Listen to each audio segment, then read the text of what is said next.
A partir de ahora, la hora global. Desde el paralelo 35, en Montevideo, la realidad internacional por detrás de los titulares. Conducción de Gustavo Calvo. Participan Leo Harari y Susana Mangana. La hora global. Una mirada al nuevo desorden mundial.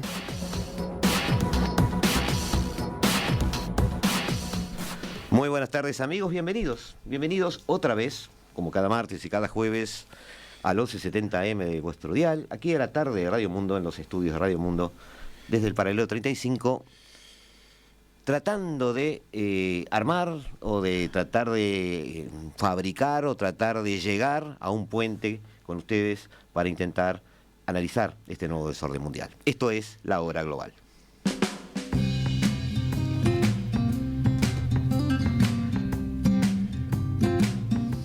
Y estamos nuevamente aquí con Ricardo Barbosa, como la mayoría de los jueves en que nos hemos encontrado, aquí en el 1170M de vuestro dial. Bueno, Ricardo, primero que nada, bienvenido.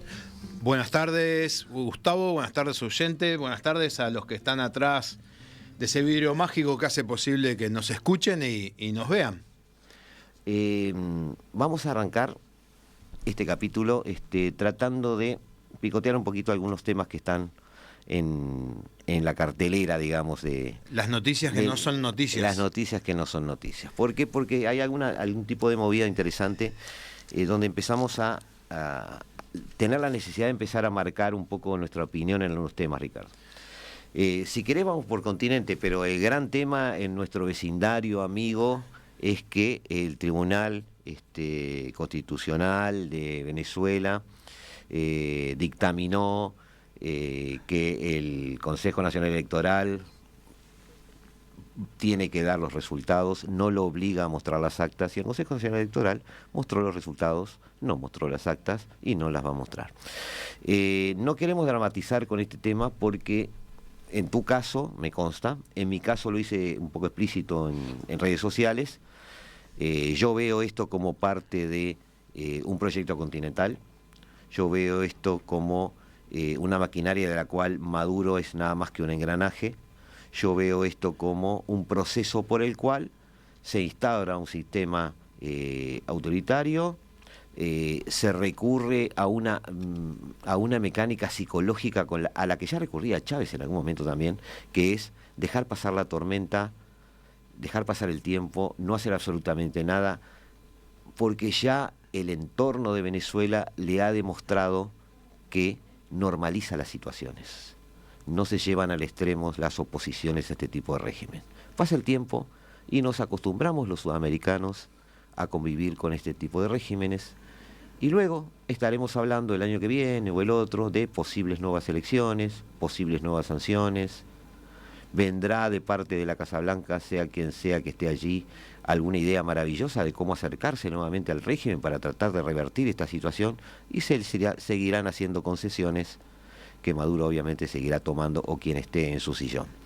Es la visión que tengo, sé que es pesimista, sé que es así, no va a cambiar esto, es el camino que han tomado las circunstancias. ¿Qué se puede hacer? No lo sé.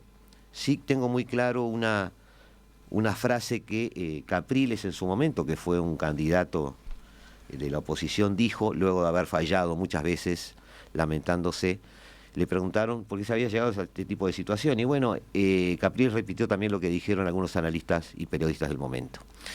La oposición no estuvo a la altura de lo que Venezuela necesitaba. Con otra oposición, la situación no hubiera llegado a lo que está, a donde está hoy.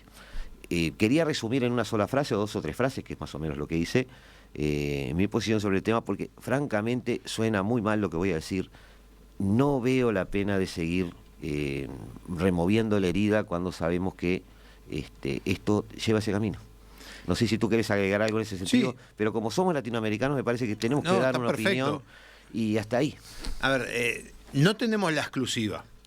No hay que olvidarse de que la llegada de Chávez al poder como un partido político, unas elecciones limpias, se da en la base de unos problemas de corrupción muy grande que venía teniendo Venezuela y unos problemas en los partidos políticos y en los representantes de los partidos políticos que, como mencionaste, después como oposición se siguieron reflejando, pese a tener, vamos a decir, enfrentarse a un gobierno, esa oposición no se juntaba, no coincidía. Ahora, Maduro lo que ha hecho durante ya no este periodo, sino que ya viene de un par de añitos, 2 o 3 añitos, a todos les ha dicho lo que quieren escuchar.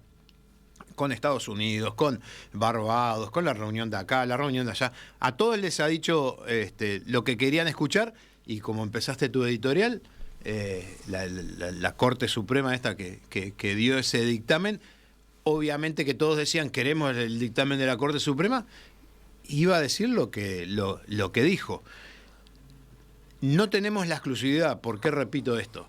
Porque si vos tomás un paralelo con lo que fue Ucrania, cuando empezó el conflicto en el Donbass, Europa trató durante 10 años de conformar, de acomodar a Rusia porque tenía sus intereses creados. Sin duda, Venezuela es base de otros intereses creados que por afinidad de intereses, Rusia y China están ahí presentes, apoyados por Cuba y Nicaragua. Entonces, siempre sirve poner un pie en otro lado. Irán, que me estaba olvidando, en una lógica que se dio de aproximación a ese grupo de países a partir del 2005 para adelante. Lamentablemente, como coincido contigo, y como que está pasando con la guerra de Ucrania, una cosa mucho más cruel. Emiliano hace un mes me entrevistó por el tema de Ucrania, pero una guerra que ya lleva casi, vamos a ir a los 900 días, 900 y pico días creo que lleva ya, y prácticamente en las noticias no sale.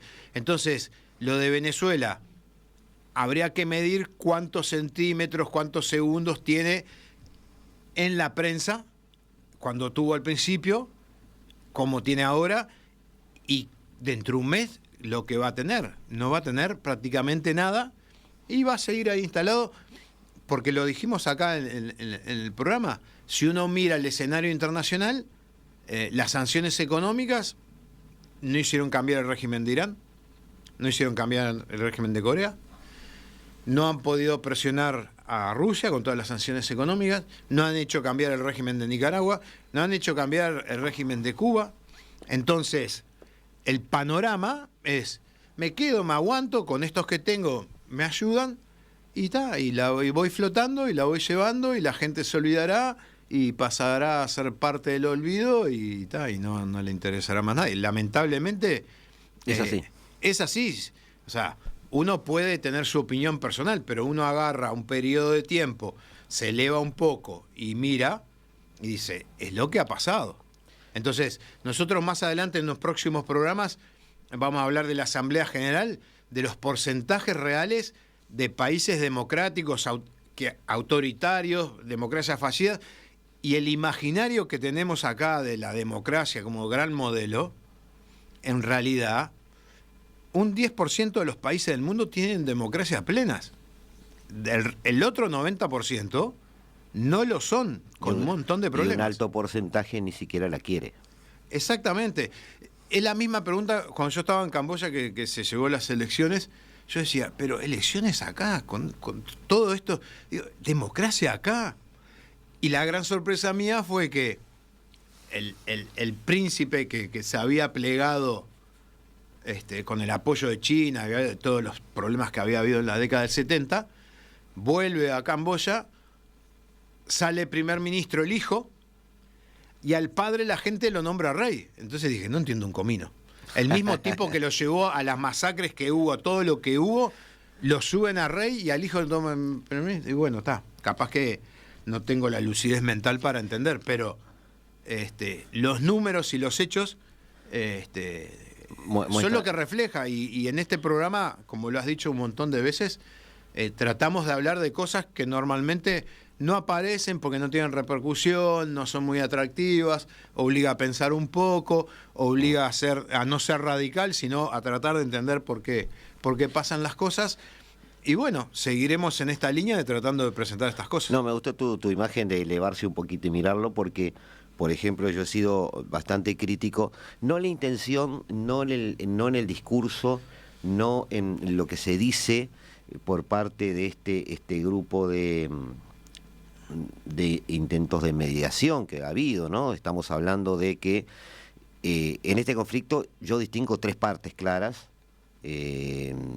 En mi concepto, hay una amplia mayoría de países condenatorios de este régimen, críticos sobre la posición que ha tomado el gobierno, pero lo que podríamos llamar la izquierda continental apareció dividida. No existe más. No Apareció, existe, no existe derecha e izquierda. Sí, pero hay una alineación. Bueno, acá tenemos un debate. Bien, pero lo que llamábamos, escúchame Ricardo, vamos a ponerlo así, lo que llamábamos el año pasado, la izquierda, ¿te gusta así? La izquierda. No, el año pasado, la izquierda continental, aparece dividida en el sentido de que, por ejemplo, un Boric, que podemos llamarlo izquierda, condena este régimen. Sin embargo, Lula, Petro y AMLO aparecen allí en una relación intermedia. ¿Qué pasa? Como dije recién, quiero ser muy claro, no puedo criticar el discurso de Lula, Petro y AMLO, no puedo criticar las intenciones que ellos declaran que quieren llevar adelante, pero sí puedo decir, con toda la libertad de criterio que yo puedo manejar, de que le están comprando tiempo a Maduro, que esto está dando resultados muy claros en el correr de los días, y que no son favorables a que se revierta la situación.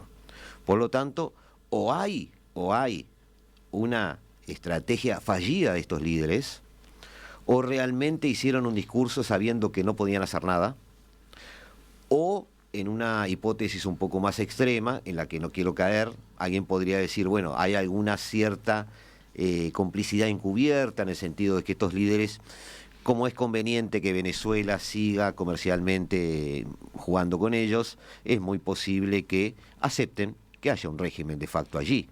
Puede ser. No me adhiero a ninguna de esas hipótesis, pero tampoco sé cuál está más cerca de la verdad. Sí hay abierto un problema que veo para uno de esos tres líderes, que yo lo veo muy claro.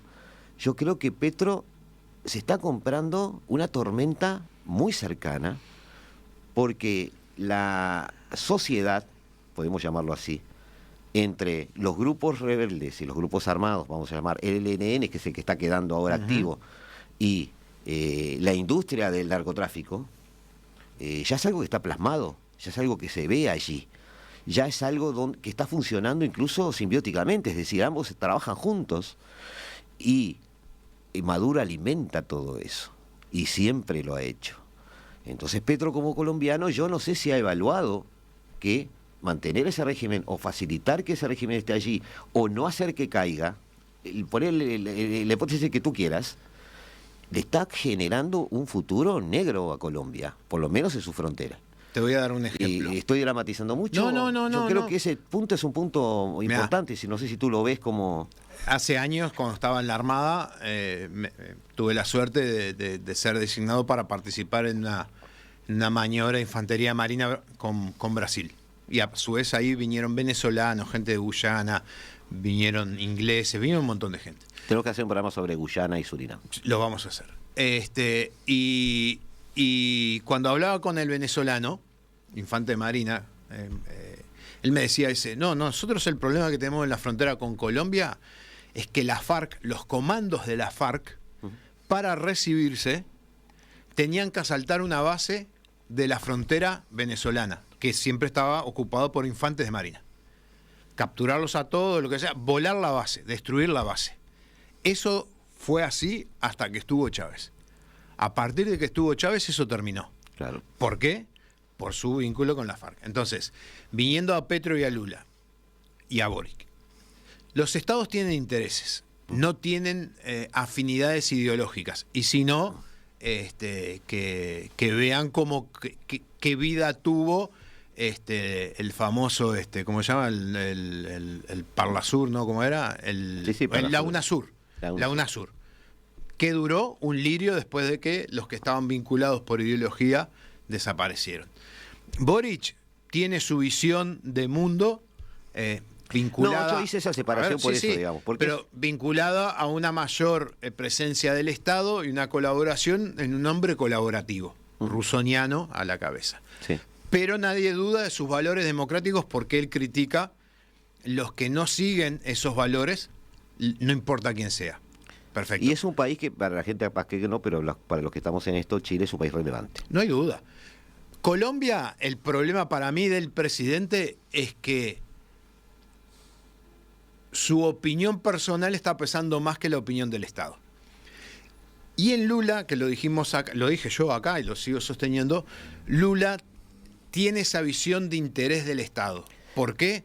Porque necesita Venezuela dentro del Mercosur. ¿Por qué? Porque Brasil no es autosuficiente de petróleo. ¿Por qué? Porque si queda fuera el Mercosur Venezuela, estaría obligado a pagar aranceles, aunque no los pagara, pero estaría obligado. En eso de Brasil estoy totalmente de acuerdo Entonces, contigo. La decisión de Lula es por un tema de interés con afinidad, porque cambiaría el presidente y Venezuela le seguiría vendiendo petróleo a Brasil. Sí, sí. Lo que pasa es que 50 años de discurso, el de enfrente te deja pegado. Y bueno, y vamos a ver si lo podemos arreglar, y bueno, y mostrar las actas, y bueno, y sí. Al final, lo que me sorprende es que se dejen tomar el pelo, porque en definitiva la está alargando, le importa 3 pepinos, y va a seguir, y dentro de 6 años, pues son periodos de 6 años, estaremos de vuelta en la misma, y si no es Corina Machado, será otro.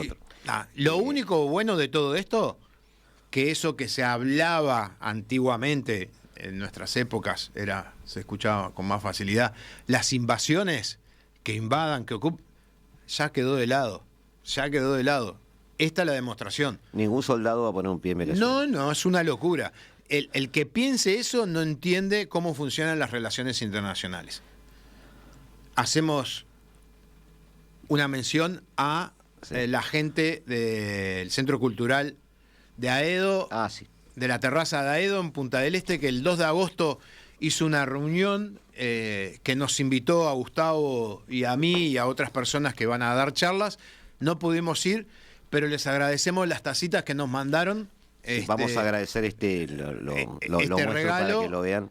Les agradezco mucho la para verdad. Que nuestras horas de insomnio se vean acompañadas por un buen café en una buena taza. Fui muy bien atendido, tuvimos una gran charla sobre la realidad internacional, sobre lo que puede pasar, y por supuesto iremos todas las veces que seamos convocados, porque además es un ambiente muy agradable para poder charlar, para poder debatir. Y es un lugar muy lindo además. Nos vamos de Venezuela, pero seguimos en el mundo. Todavía no viene la tanda, no te salvaste todavía de ver una noticia. El primer ministro polaco anuncia un gasto récord en armamentos.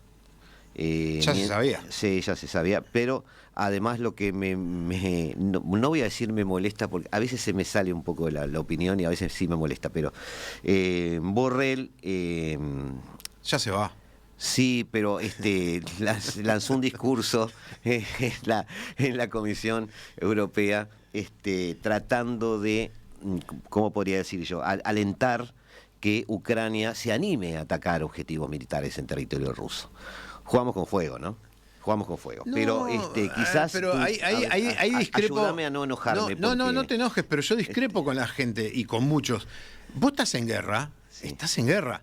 Lo que pasa es que las guerras que han ocurrido después de la caída de la Unión Soviética, los participantes del sistema internacional, los que tienen peso, lo que tienen claro es que no se propague, que no pase lo de la Primera Guerra Mundial y lo de la Segunda. Bueno, pero a eso me refería. Vos muchas veces dijiste que estaba encapsulado esto en territorio ucraniano, y yo lo veía no como un valor, sino como una especie de garantía. Sí, pero está en territorio ucraniano.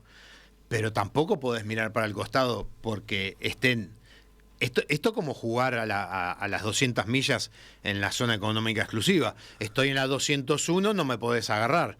te vas y me meto en la 199 y pesco. Venís y me voy a la 201. Entonces, ¿qué? Todo el armamento que... Me olvidé de traerlo, pero lo tengo por ahí, después lo buscaré. La otra vez tenía una tabla de tiempos de los misiles rusos con respecto a las distancias.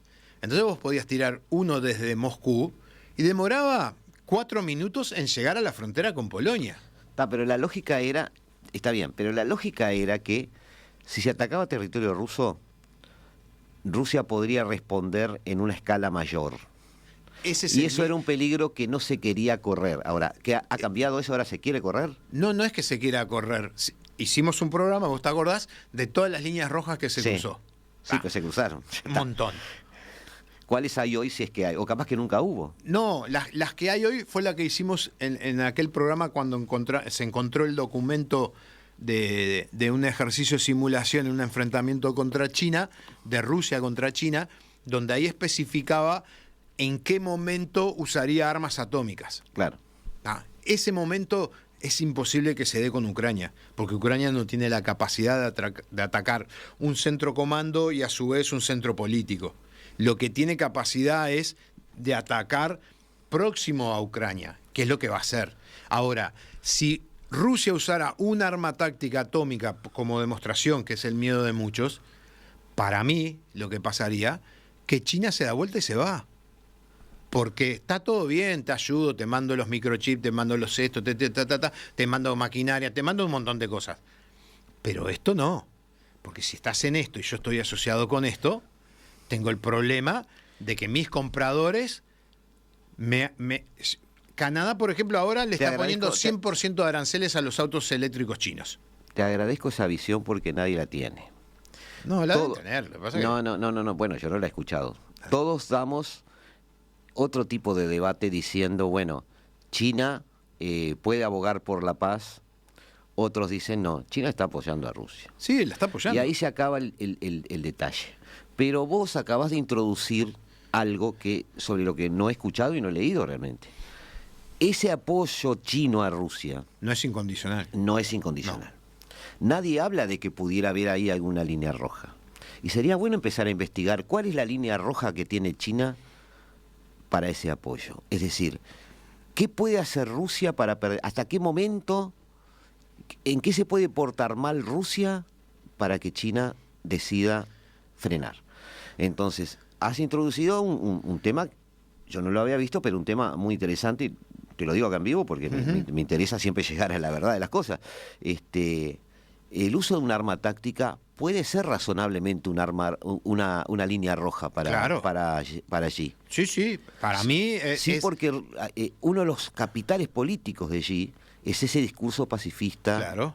De que tiene un gran ejército, pero no apuesta a militarizar ni a un conflicto bélico.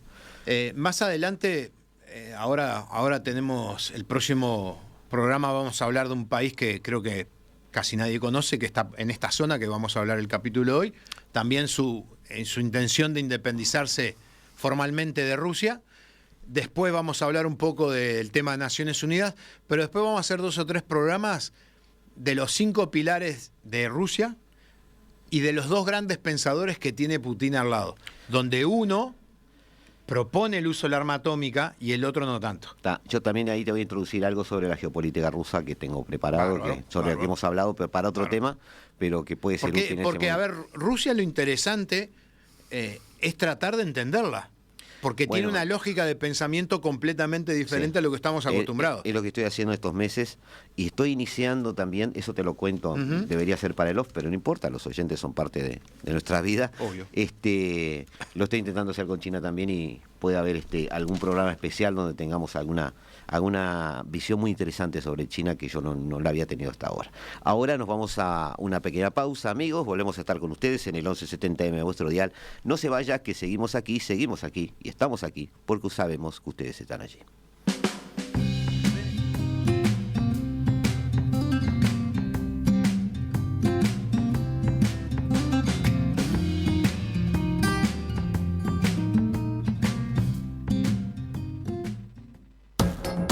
Estás escuchando La Hora Global, una mirada al nuevo desorden mundial. Seguimos, amigos, seguimos en el 1170 de vuestro dial, ahora me salió bien, 1528, 16 grados, aquí en el paralelo 35, intentando ver este nuevo desorden mundial. Y Ricardo, salimos de Venezuela, salimos de Polonia, salimos de Rumania, salimos de todo eso, para entrar en esa zona gris del planeta, donde se le atiende muy poco porque se le entiende muy poco. Pero los que saben de relaciones internacionales, no me incluyo, yo escucho a los que saben, tienen muy clara esta región. Sí, sí. Saben que hay un pasaje a veces desconocido para muchos, para muchos ni siquiera lo sabemos dibujar en un mapa o reconocer o decir los países que están allí, que va desde el Mediterráneo hasta, pongámosle, el norte de la India, por allí. Toda esa zona se llamó muchas veces corredor o corredor euroasiático. Allí en el medio hay muchos otros nombres. Hay Medio Oriente, hay países del Golfo, está el desconocimiento que es. Claro. Lejano Oriente, Cercano Oriente, países del Golfo. El libro de Kaplan que habla de Transisia, todo ese corredor. La ruta de Marco Polo. La ruta de Marco Polo. Brillante la vieja, el libro sobre Marco Polo, sí, la vieja ruta, la nueva ruta. Lo leí por ti. Bueno, entonces, y también que cada tanto sale, vamos a hablar de un tema de la zona que involucra a Irán, que involucra a Turquía, que involucra a Israel. Le pido ya a Felipe que involucra a Rusia. La imagen 3. Que involucra a Armenia y que involucra a Azerbaiyán. Ahí está. Empezamos por lo más cercano a nosotros. Que sería Israel. Que sería la zona de Medio Oriente. Sí. A ambos márgenes de ese Golfo Pérsico tenemos las dos grandes potencias musulmanas. Uh-huh. Pero desde el punto de vista geopolítico hoy, de política exterior, Arabia Saudita no está en la conversación dramática del día a día. Sí está Irán. Claro, es ese gran, ¿cómo podemos decir? ¿Adversario de Occidente? O quizás es un chivo expiatorio. No hay que olvidarse lo siguiente. Caído el Shah, que había sido el gran aliado de Estados Unidos y Occidente para controlar la zona, que al caer Irán, el principal aliado para controlar la zona pasa a ser Israel. Ahí empiezan los grandes apoyos. Pero también estamos hablando de zonas que estuvieron involucrados con el Imperio Turco. Sí, es verdad. Y enfrentados con lo que había sido el Imperio Persa, porque no hay que olvidarse que Irán son persas y hablan pastún. Sí. Y a su vez en la revolución del 79 con Khomeini, que hizo una revolución en contra del Shah de Irán, con todas las corrientes políticas del momento, una vez llegado al poder, las persiguió y las anuló, y en especial al Partido Comunista, que había tenido una injerencia grande después de la Segunda Guerra Mundial, que controlaba parte de Irán, y en los acuerdos de fin de Segunda Guerra se retiran. El Partido Comunista es perseguido dentro de Irán. Pero también tenemos que acordarnos que Irán estaba debajo de lo que era el Imperio Ruso, o sea, la Unión Soviética, integrado por países que ahora son independientes, como es Armenia, Azerbaiyán, Georgia un poco más arriba y arriba Rusia. O sea, había el freno por parte de lo que había sido el Imperio Turco, de la expansión del nuevo Imperio Ruso, que era la Unión Soviética. Sí. Llegaba hasta ahí. Ahora vamos a hablar algunas cosas actuales, y una cosa que pasó en los titulares, que fue noticia de 2 minutos y al otro día pasó al olvido. Irán, como otros gobiernos autoritarios, están Venezuela, Cuba, Nicaragua, y algunos, Corea del Norte, con un apoyo muy grande de las Fuerzas Armadas. Irán tiene a su vez la Guardia Revolucionaria, que es otra rama. La semana pasada tuvimos un programa justamente sobre el poder blando de Irán en Latinoamérica. Yo te pasé el dato sobre eso. Tuvimos además, fuimos recibidos por la gente de la Fundación Konrad Adenauer, a quien le agradecemos que nos haya invitado. Una muy interesante charla, refiriéndose a justamente eso, los tentáculos de Irán, digamos. el tema es mirar un ejército confesional que controla al otro ejército que no es tan confesional. O sea, el ejército que depende del ayatolá controla el ejército que depende del presidente. Ahora, la pregunta y la noticia fue que, eso fue noticia el 20 de mayo, el accidente ocurrió el 19 de mayo, el presidente de Irán, Raisi, conocido como el carnicero de Teherán, porque era juez de un tribunal que sumariaba a la gente y mató miles de personas después de la revolución, y fue uno de los principales en incorporar nuevas cláusulas a lo que llama la policía de vigilancia del cumplimiento de las pautas religiosas, que las consecuencias los vimos con las muertes de lamentablemente un par de muchachas por no usar velo o dirigirse a las personas que no podían dirigirse. A ver, el 19 de mayo ocurre un accidente en un helicóptero Bell 212. ¿Por qué lo menciono? Porque es un helicóptero norteamericano, es uno de los helicópteros que quedaba de la década del 79. Estamos hablando de un helicóptero de 40 años. Sí, el año de la caída de ella. Que implica una serie de repuestos.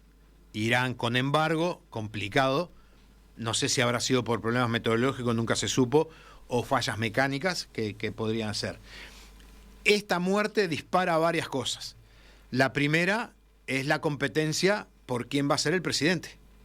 En un momento ponen al vicepresidente. Raisi, el presidente muerto, se consideraba un conservador. Se hablaba que podría ser el sucesor de Jamenei, que es el actual líder religioso de Irán, y la sucesión que se realizó en el momento fue con uno de los vicepresidentes, que justo este vicepresidente es el responsable de proveer los drones a Rusia. Ajá. Ahí te tengo que frenar un poquito. Por favor.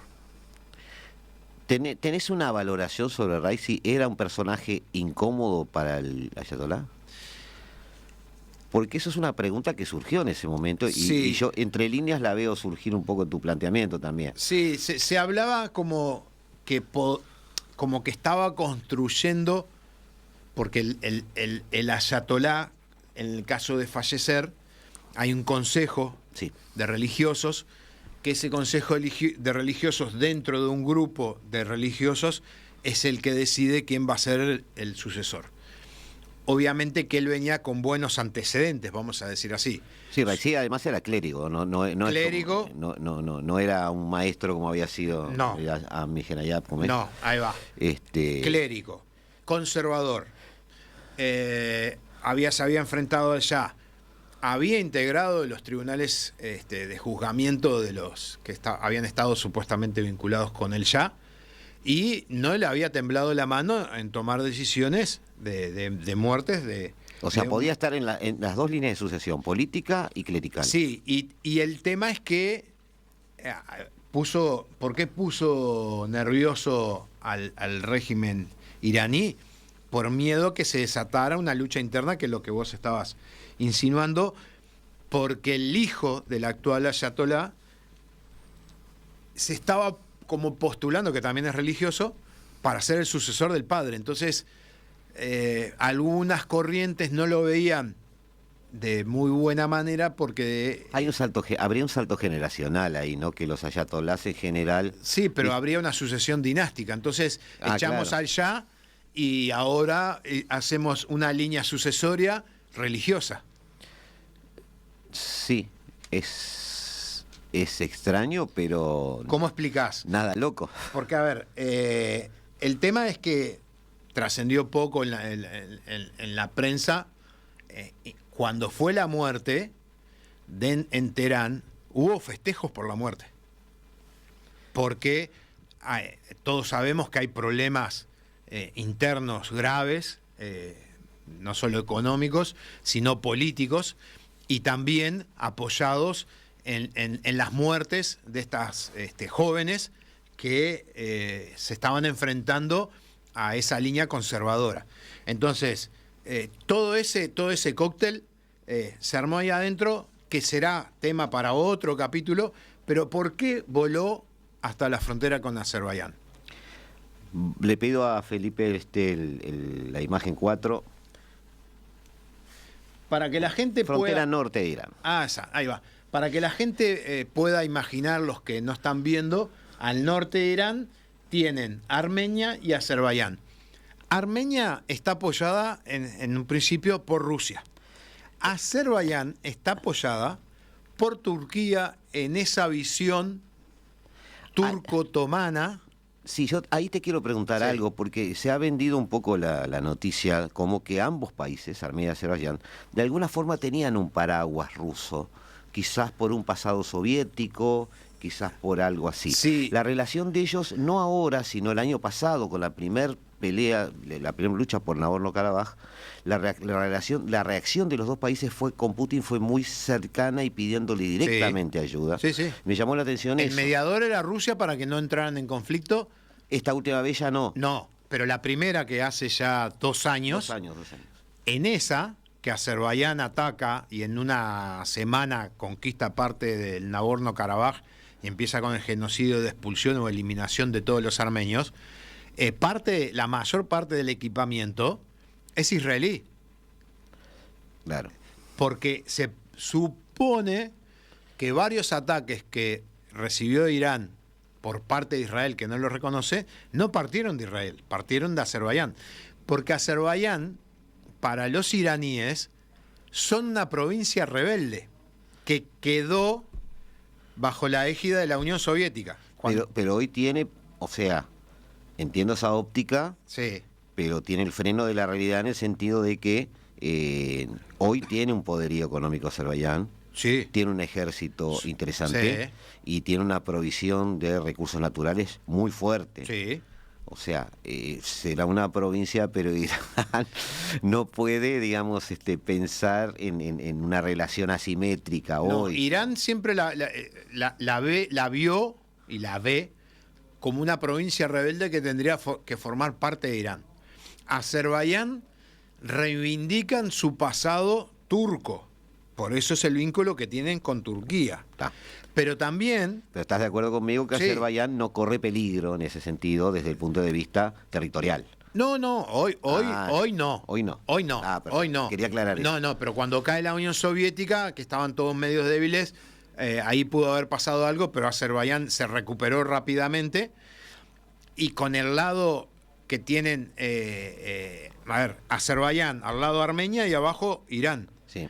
Azerbaiyán lo que quiere lograr es unir, en realidad es Azerbaiyán, Armenia, Azerbaiyán. Hay un pedazo de Azerbaiyán que está rodeado Felipe, si podemos volver a la imagen. por Irán. Eso es importante porque hay un corredor allí, El Shiván. al oeste de Armenia, digamos, o al suroeste más bien, que deja un territorio entre Armenia y Irán, que es parte de Azerbaiyán. Sí.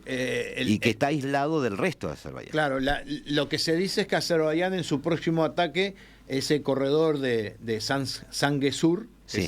abajo, trataría de conquistarlo y ahí Armenia no tendría frontera con Irán. Y Azerbaiyán se conectaría con su corredor. Y el otro detalle, Irán apoya a Armenia. Armenia la apoyan los rusos, ahora no más, porque el año pasado, Y a esa frontera fue Raisi. a esa frontera fue Raisi a Aquí. reinaugurar 2 represas hidroeléctricas hechas en la época de la Unión Soviética, Ajá. que en realidad lo que se dice que fue a hablar y a negociar lo que sería el corredor ese de Sanguesur, porque comunica el Caspio con ¿cómo se llama? Con Turquía, ¿ah? Evitando Armenia, pero vos tenés que Irán estaba apoyando a Armenia en este conflicto contra Azerbaiyán. Armenia estaba siendo apoyado por los rusos hasta que vino la segunda fase de debilidad rusa y pasó la Segunda Guerra, que fue de 5 días, y Armenia empezó a tener vínculos con Estados Unidos, que la presidenta de la Cámara de Diputados, Pelosi, estuvo ahí, después hubo una delegación, y ahora una central atómica rusa que la iban a alargar con Rusia 25 años, cancelaron ese proyecto y parecería que va a haber una central atómica americana. O sea que desde el punto de vista geopolítico, viendo ese mapa, Armenia podemos decir que va a tener un reposicionamiento, va a tener quizás, va a ser potenciada quizás por intereses cruzados increíblemente de Irán y de Estados Unidos. Sí. Sí, por eso lo trajimos. ¿Viste cómo juega la geopolítica, ¿no? Por eso trajimos el interés. ¿Cuál sería, además, como lo acabas de decir, evitar el crecimiento de Azerbaiyán y el pasaje hacia Turquía? ¿Por qué trajimos el caso de la muerte del presidente de Irán? Porque para los que están en el tema, era algo raro que hubiera volado hasta la frontera norte, que era una distancia respetable, para reunirse con el presidente de Azerbaiyán, donde siempre tuvieron distancia, por eso de reclamar de que se reincorporaran a Irán. Pero en ese juego, que lo mostramos en una diapositiva, acá en la diapositiva nos está faltando Estados Unidos, que entró en este último año. Claro. Obviamente que el problema que tiene Armenia es que sabe que ya con Rusia no puede contar para frenar a Azerbaiyán, necesita un aliado. Irán no es suficiente. Irán no es suficiente, tiene el problema que tiene a Turquía, y Irán tiene el problema que necesita que Azerbaiyán, aunque no se integre a Irán, sea aliado de Irán para cortarle la posibilidad a Israel de usar de base, de espionaje y de ataque a Azerbaiyán para atacar el territorio iraní. Porque si atacas desde Azerbaiyán, si ven la geografía, Israel se evita de pasar por arriba de Jordania, por arriba de Irak. Claro. Entonces, obviamente que no hay nada gratis en la vida, como dicen los economistas, no hay cena gratis. Si Azerbaiyán permite que ataquen a Irán desde suelo azerbaiyano, tendrá su respuesta. Algo el Estado de Israel, que ya lo demostró, porque en las dos últimas guerras el ejército de Azerbaiyán lo desapareció, el ejército armenio, que fue la antesala de la guerra de Ucrania con el tema no de los drones chicos, sino con el uso de los drones grandes, de vigilancia y de ataque. Prácticamente no hubo enfrentamiento. El ejército armenio lo desaparecieron a base de drones. Y después hubo otro ataque que ahí ya se demostró que Rusia como mediador no estaba cumpliendo su rol. ¿O no le interesaba? Que fueron, sí o no le interesaban, que fueron 5 días. Y ahí Armenia, que de repente sería interesante hablarlo con el embajador armenio, con alguna persona vinculada a este Estado, cambió su visión estratégica de las alianzas y los apoyos. Porque si bien sigue siendo apoyado por Irán, el problema que tiene es que donde Azerbaiyán cree vínculos con Irán, lo más seguro Irán deja a la deriva a Armenia. Bueno, quizás el presidente estaba generando una política propia de acercamiento a Azerbaiyán. Sí, estaba buscando el acercamiento. Que hubiera sido, ojo, un gol mediático, digamos. Claro, lo que pasa en el sistema de contrapesos, las pesas estaban corriendo de las balanzas. Claro, pero quizás sin el visto bueno del ayatolá. O sea, claro. Es decir, algo muy en sentido propio, ¿no? El problema que tiene Irán, que ese corredor que está al sur, como vos lo describiste, de Armenia, si lo conquista Azerbaiyán, el problema es que, por los problemas mismos de la guerra, invada territorio iraní. Porque ahí el ejército revolucionario, no el profesional, sino que el depende de Ayatollah, hace maniobras cada tanto cerca de la frontera de Azerbaiyán. No, y además, ¿sabés qué pasa, Ricardo? Está metiendo en este juego otro jugador más, a Turquía. Ah, claro que sí. ¿Ah? Y eso a Irán no le conviene. Y a vos que te gusta toda esa zona, Armenia se retiró de la OTSC, que sería la OTAN, que era con Rusia, y en los acuerdos de Shanghái planteó este tipo de problemas. Sí. que también hay que ver cómo China juega su rol dentro de esta zona. Lo analizaremos en otro programa seguramente, donde vamos a ir quizás país por país, porque está complejo este juego de tronos, como le llamo yo. Nos vamos a otra pausa, amigos. Sigan ustedes allí en el 1170M de vuestro dial. Después de unos consejos comerciales, vamos a estar aquí, como siempre, charlando con ustedes.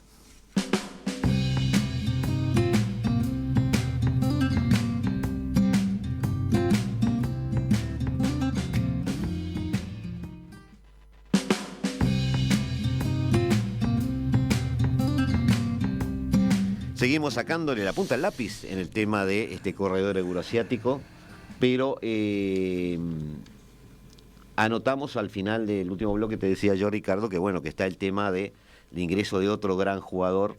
Le pido un segundo a Felipe, el primero, el 3, para que podamos ver la imagen donde vemos toda el área, para que ustedes vean algunos detalles. Allí tenemos, para los que nos están siguiendo en video, tenemos al Ayatollah, tenemos a Putin al norte, a Recep Erdogan allí en Turquía. Y quiero que presten atención a algo pensando en Irán. Irán, Irak, Siria, Líbano. El corredor del Pérsico al Mediterráneo, Irán ya lo tiene bajo control. Logró ese corredor por el que luchó unos años, esa influencia que lo lleva prácticamente de un mar a otro, y si seguimos hacia el sur, casi de un océano a otro, podríamos decir. Es decir, allí tiene o países afines, o países donde generó revoluciones que los hicieron afines, o países con guerras civiles como Siria, donde tiene una gran influencia sobre el acontecer político, o países que son teóricamente democracias como Líbano, pero sobre el cual, a través de Hezbollah, Irán tiene una influencia muy fuerte, muy marcada. Sí, sí. Por lo tanto, si vemos ese mapa, podríamos hasta pintar de un mismo color todo eso, porque todo eso es una zona de confort para el régimen iraní. Me quedaba con esa anotación. Porque en síntesis, para ir terminando, el 19 de mayo, antes del accidente, se produjo la primera reunión política entre Irán y Azerbaiyán. Irán, que apoya a su vez a Armenia. Sí. Azerbaiyán, en esa reunión, el presidente, una de las cosas que dijo es que las potencias no se tenían que meter en asuntos internos de la región. Está el corredor que vos decís que podría ser ese tentáculo de prolongación de Turquía para llegar hasta el Mar Caspio, que es el corredor Zangezur. Después, Armenia está buscando una paz en la zona para no perder más territorio. Azerbaiyán, que integra el acuerdo de seguridad de Shanghái con todos los países asiáticos, a su vez está cooperando con Israel, cooperación que el gobierno de Irán no lo ve con buenos ojos, y tampoco quiere que ese corredor se solucione por la vía militar porque tiene miedo de quedar involucrado en el tema. Entonces, está todo eso, también obviamente Irán en su relación con Arabia Saudita, y después están todas las negociaciones de acuerdo nuclear que vincula a Irán básicamente con Estados Unidos. Donde esperaremos el 5 de noviembre. Claro, pero también está Arabia Saudita, que se está hablando de que va a armar centrales nucleares americanas. Nos vamos al libro. El libro que recomendamos... Un libro que nos habla sobre esta zona. Exactamente, un libro del 2009, escrito por Iván Jiménez, editorial Popular, y el título es El nuevo gran juego en Asia Central, geopolítica en el Mar Caspio. Y ahí habla del nuevo gran juego, el nuevo orden mundial y ese gran juego, Kazajstán y la geopolítica del Caspio.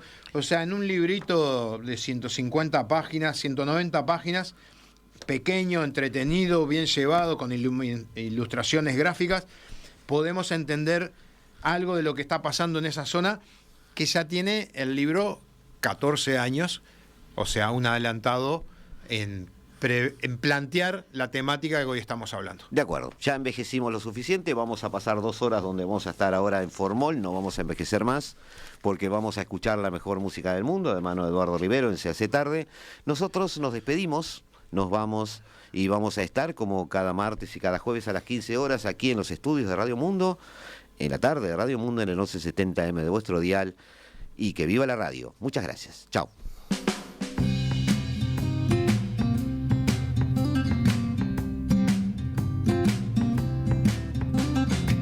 La Hora Global, martes y jueves a las 15 horas. Repite a las 21 horas.